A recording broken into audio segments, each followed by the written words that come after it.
All right, I'm going to attempt to discuss this without it devolving into a stale debate on free will versus destiny that you might find in a philosophy student's textbook.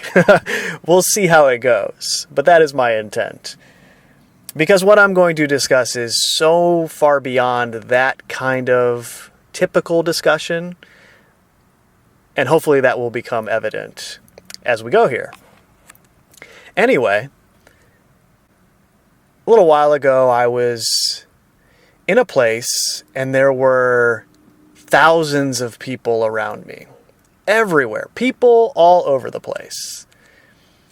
And I was having this moment observing all of this where I started to think about fate and destiny.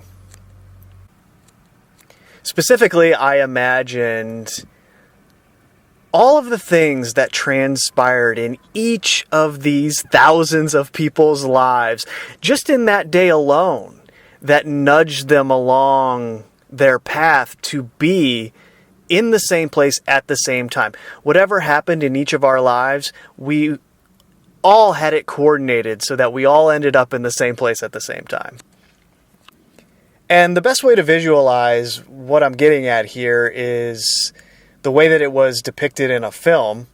Towards the end of Donnie Darko, he begins to become lucid in his experience. There are many theories about what that movie actually is depicting. Could be a dream, could be an alternate dimension, something along those lines. But in any event, towards the end of the movie, he starts to see fate manifest etherically. And it looks like a tunnel coming out of the chest of everyone that he sees. He's in a house and there are people, walking upstairs, walking around the kitchen, and he sees these paths coming out of the chest, going through the body, essentially. It's behind them and in front of them, almost like they're walking through a line. But it's etheric, right? It's bubbly in the way that they depict stargates and things like that. And this is the director's attempt to depict what someone's fate would look like if you could see it. And Donnie sees all of these people walking their paths. And then it starts to come out of his chest and he starts to see his own path. And that's kind of what I was thinking as I was observing all of these people around me, each of them with their own little fate bubble coming out of them. Or bubble's the wrong word because that's the wrong vision to put in your mind, but fate tunnel coming out of their chests. And that's what I meant by if you followed their path through their day, all kinds of things happen to them to nudge them in the direction that would lead to them being in the same place that I was at the same time. And that's just that day, obviously, right? You could trace that back to the day that they are born. And then that's what I mean by this gets you into fate versus free will territory, right? Because the question remains, well, how much of our decision making and our path is free will versus how much of it is predestined?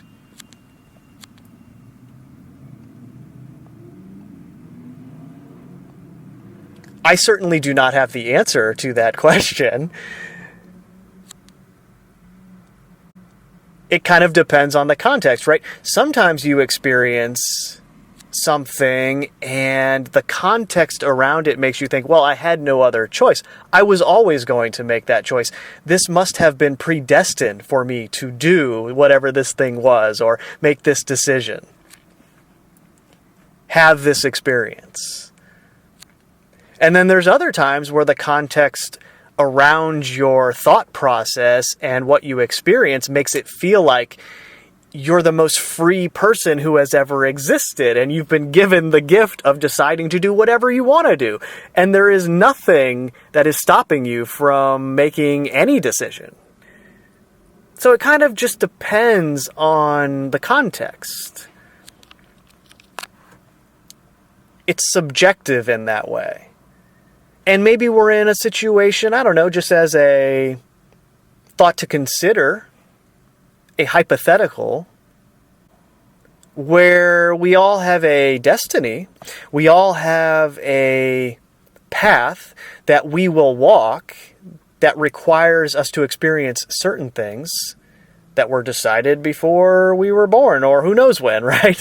But within that destiny, we have the ability to deviate and go to the one side of the path and then go to the other side of the path and kind of oscillate around it and have the free will to have different experiences and make choices. But the larger scalar mind that is coordinating fate and destiny always course corrects you back to where you are supposed to end up, or to some salient moment or event that you must experience as a part of your destiny. Maybe it's something like that. I don't know. It could be any variation of that. Right? Because ultimately we're having the subjective experience as a stream of consciousness. So everything seems like it naturally flows moment to moment.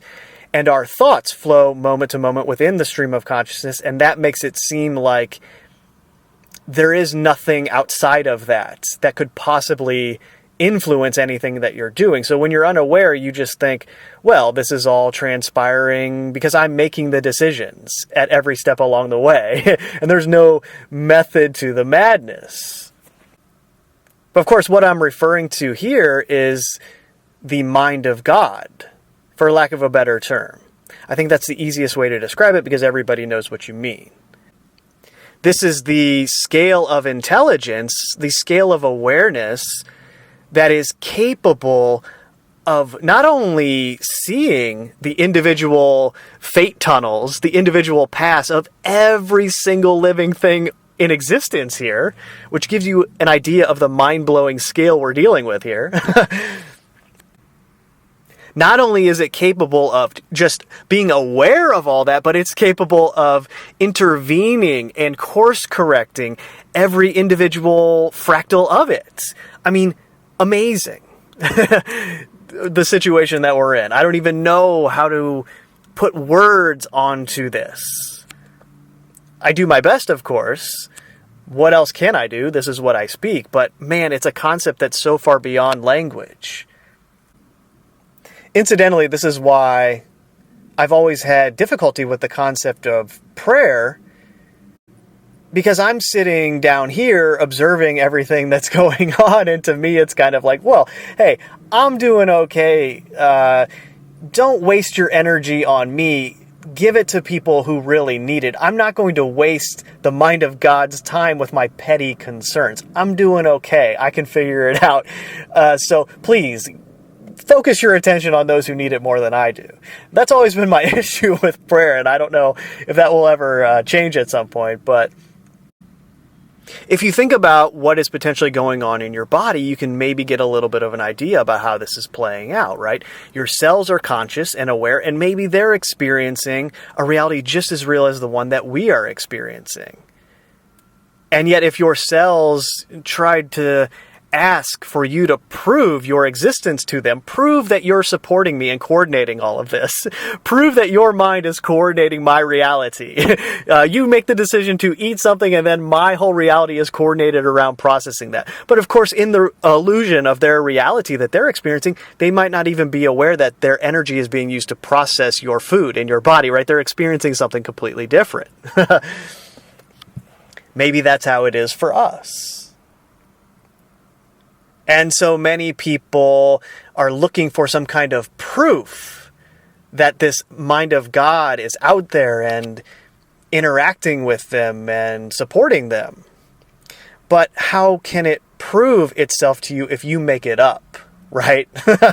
That's the dilemma of the situation that we're in as far as proof being presented to you. Now, the interesting part is when proof comes in the form of the coordination. I'll give you an example of what I mean here. I met someone through the internet a couple years ago and got to know them pretty well, and we became friends. And at a certain point, they got a new job. And the boss, the person who owned the company that they started working with, had the exact same last name as me. And it's not like I have the last name Smith or something ubiquitous that all kinds of different people have. I have a very unique last name. To the point where me, in my whole life, I'm not a young person, okay? I'm a couple years away from being 40. I'm old, man. I don't even know. If you're younger, you shouldn't even listen to me. It's over for me. No, I'm joking. So, in my whole life, have never met anyone outside of my family that has the same last name that I have. I haven't even had that experience. And yet this person that I met within a few months of us talking to each other, getting to know each other, and becoming friends, they go to work for someone that has my same last name.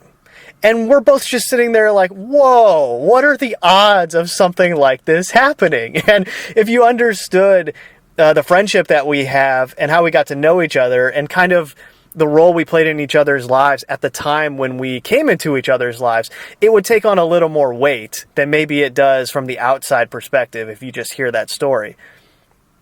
But we both looked at that and just kind of said, whoa, what is going on here? And you could use your logical mind to try and explain it away and say, well, it's a coincidence. These things happen all the time. We all observe coincidences. But if you have the awareness to consider the concept of a intelligence that is on a different scale than you are, but yet you are a part of it, and it communicates with you in certain ways through the environment, through your interactions, well, you can look at that and say, well, obviously we were destined to come into each other's lives at this certain point in time. And this is a sign of that. Clearly, this is residual evidence of that. Otherwise, it's almost impossible to explain, given the small number of people that have this last name. I mean, I'm talking tiny, tiny percentage.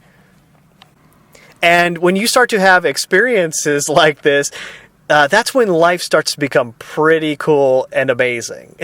And I know some of you, I've even got comments from people who've talked to me and said, man, I don't understand how you're so positive all the time. I don't understand. Are you on drugs? What are you taking? I don't get this. How are you in this good mood? And that's how, man, when you experience these winks and nods from creation that just lets you know, hey, yeah, I'm here. And that life becomes so cool and amazing on a daily basis when you're just letting this unfold. And that's part of what I was thinking when I was around these thousands of people, you know, experiences like that one that I'm referring to. We all have, millions of these experiences in our lives, millions of thoughts, millions of interactions that nudge us in certain directions. And we all think this is just naturally happening, and we are the driver of the vehicle that is going through the fate tunnel and the destiny tunnel, however you want to refer to it. But there are times when we are being guided and we don't even know it. And, you know, if you view it in this way, it also helps you deal with the really rough times that you go through. Like, for example, myself, the last year and a half has been the absolute most awful experience that I've ever had in my whole life. Going through this health crisis that my body experienced. I have the most incredible amount of empathy for anyone who has a long-term autoimmune disorder, whether it's neurological or whatever the case may be. This is brutal. I mean, this has been the most brutal year and a half of my life, pain-wise. Never been in this much pain, this uncomfortable, just an awful experience. And even through that, as I continue to go through it, hopefully getting close to the other side of it, but nevertheless still going through it, if you're just viewing everything as random and coincidental. I mean, an experience like this can get you really down, and you're thinking, oh, nothing goes right for me. This is just yet another thing that I have to deal with. And then that starts to wear on your confidence and your general outlook on life. Is anything ever going to go right for me? And then that's compounded with negativity if you're into the information that we are into, where the weight of the terrible things that are going on in this world on a daily basis can really crush you and make you depressed and make you lose hope in the future. You know, just a funny story. Well, I don't know if it's funny. I found the humor in it, kind of. When I was around these thousands of people, I went for a drive at one point to leave the place that I was at. And I came across this huge buffet. And on the top of the building, there was this giant picture of a crab. And they put these funny little eyes on it. It made it seem like it was really happy. And I'm looking at this, imagining the millions of crabs that are murdered in boiling water in this restaurant on a monthly, yearly basis, whatever it takes to get to that number. And thinking to myself, wow, yeah, that's what I mean. There are aspects of what's going on in this place that can really weigh you down. And then if you amplify that by viewing all of your personal experiences as if something is against you, well, you're going to easily lose hope and look at someone like me and say, how can you be positive? Well, you know, part of that is I've always been this way. No matter what I've went through, no matter what happened to me, I've always been this kind of person. So I don't know if I can necessarily tell you how to do that, but I do know that having come into the understanding that I have over the last few years about where I am, what's going on, and how reality is communicating with both me and itself, that really tends to pull you out of any kind of depressive vortex that this information can get you in. Ultimately, this is why I even make YouTube videos anymore in the first place. I was thinking about this the other day after I made 2 videos, you know, talking about disinformation again, yet another disinformation video for me. And I was thinking to myself, why did I make this video? What compelled me to make it? Well, I came to the realization that any video that I make, the information is irrelevant. It's just an excuse for me to put my energy out there. That's the only reason that I'm making the video. It doesn't have anything to do with the information. I mean, sure, the information is useful a lot of the time, but it's almost like something comes out, some article, whatever it is, then I use that as an excuse to make a video. It's like I'm looking for an excuse just to put my energy out there. And to the point about fate versus destiny and why all of this is so incredible and why I take it very seriously, I have no idea who's going to listen to one of those videos that I make. I can't fathom anything like that, anything that in depth. So I'm very careful and mindful of the vibe that I'm putting out there and the things that I say, which is why I edit my videos. Sure, it might be more free-flowing and closer to reality if I did live streams or didn't edit anything that I put out, but I'm a little too aware of how all of this works to take that chance that someone might come across one of my videos, hear something I say off the cuff that I later listen to and think, no, not going to put that in here. And then that influences them in some direction that then I'm on the hook for, right? That I will have to deal with the karmic retribution of at some point.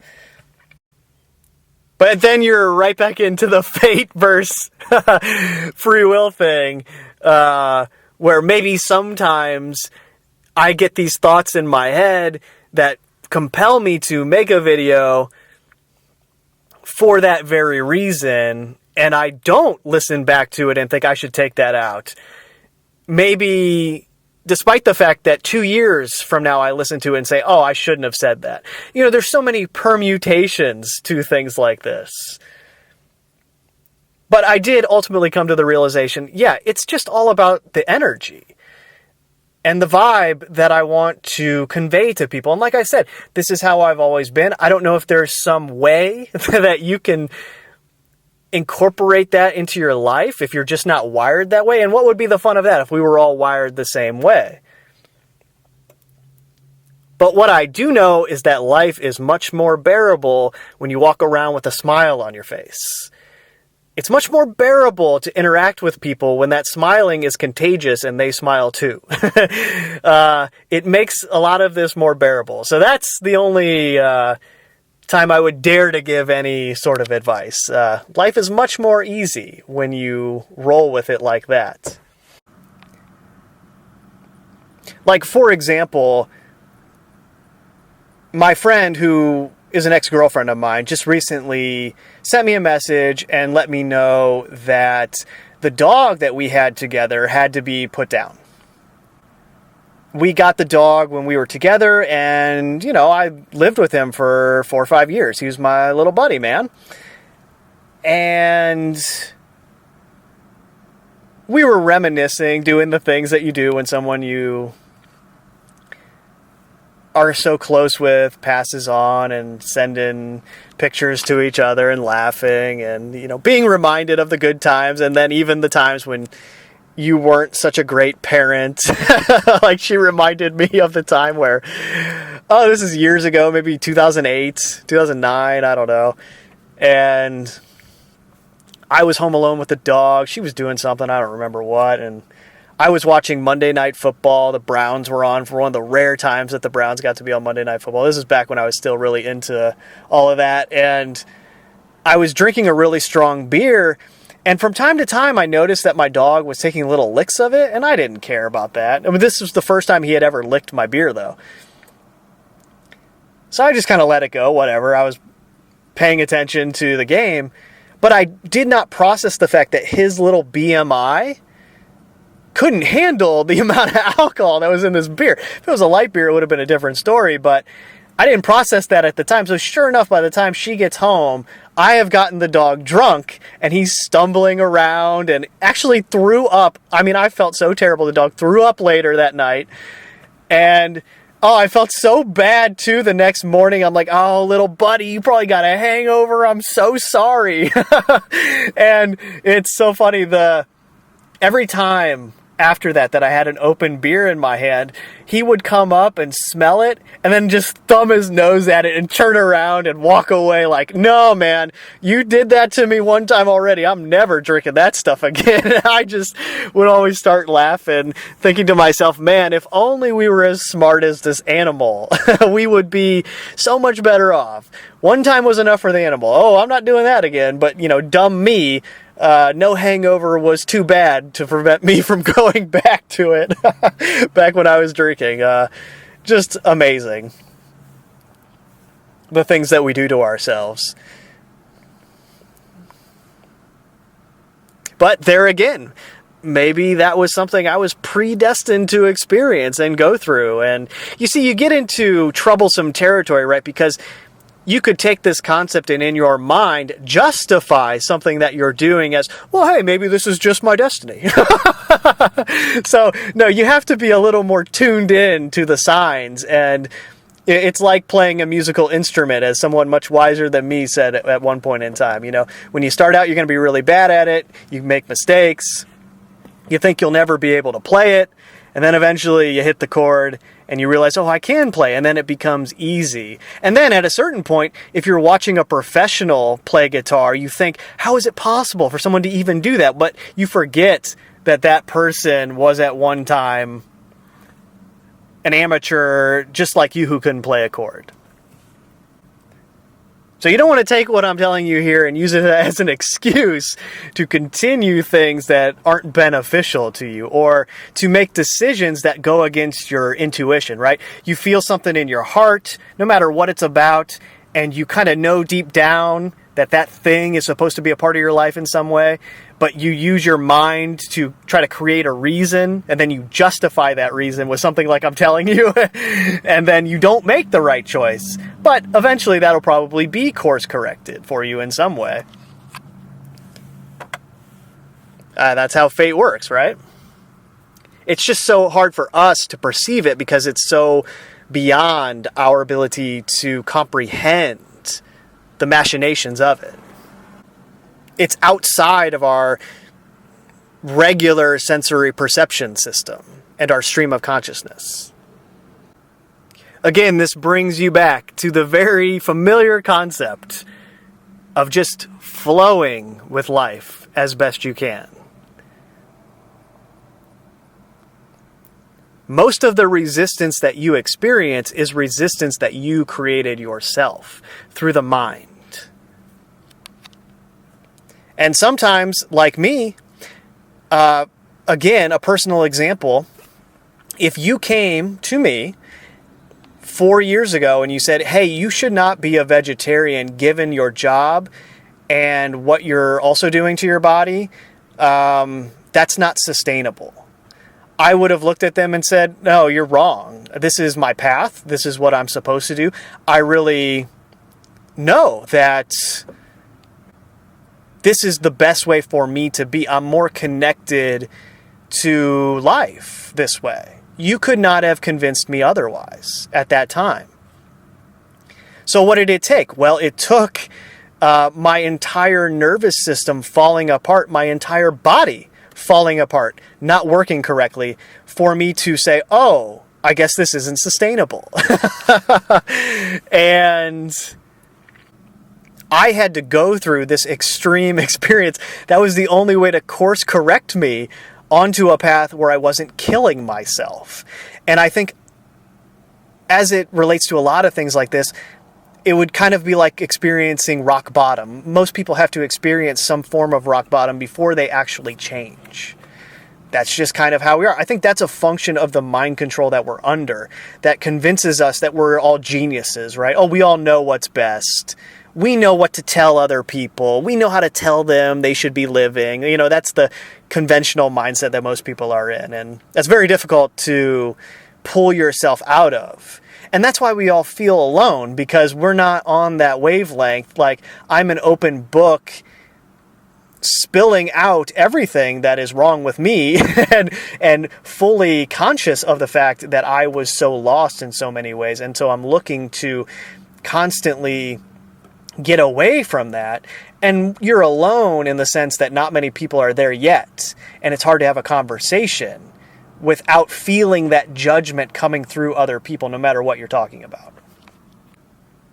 In any event, I have applied that thought experiment that happened to me when I was around all those people in other contexts, just when I'm out and about doing my daily thing, imagining the destiny and fate of everyone coming around me. And it's pretty wild, right? Because some of those fates and destinies are going to result in the end of some of the people's lives that I'm just interacting with very soon. And we lose sight of that. And that's the lesson that I learned from my ex-girlfriend telling me about our dog passing on.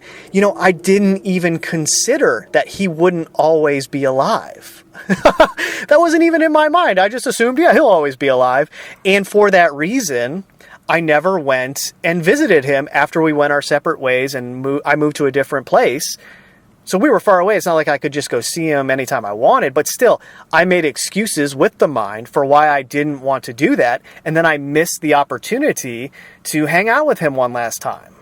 And that's heartbreaking, right? I mean, that's when you're shedding tears with your friend and really just messed up through that experience. Like, man, I really wish I had said goodbye and hung out with him one last time. And we do this with the people in our lives too. We just assume that they're always going to be there. I do this with my parents, myself. They're getting older, and I don't approach my interactions with them correctly because I don't process that fact enough. They're not always going to be here. You should take advantage of this. And I know a lot of people have difficult relationships with family. I'm not telling you to get yourself in a toxic situation if that's a situation that you're in.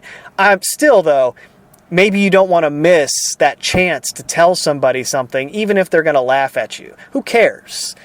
At least you told them, and then that weight is lifted off of you if they're taken from you before you're mature enough to have the conversation that you want to have with them, or before they're mature enough for it, whichever way it goes. Life is fragile, man, and I guess you have to go through something that I went through to really be on that wavelength, and to have one foot in this world and one foot out, and come to terms with the fact that you might not be here that much longer. It puts you in a different state of mind and helps you realize these things.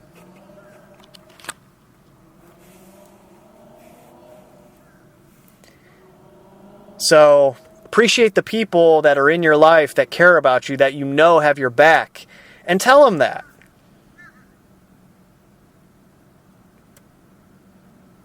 Just try not to get too lost in whether it was your free will or fate that led you to do that. Maybe that's why people have been debating that for thousands of years, because there's no smooth, easy answer to give. It depends on the context, and that's good enough for me, right?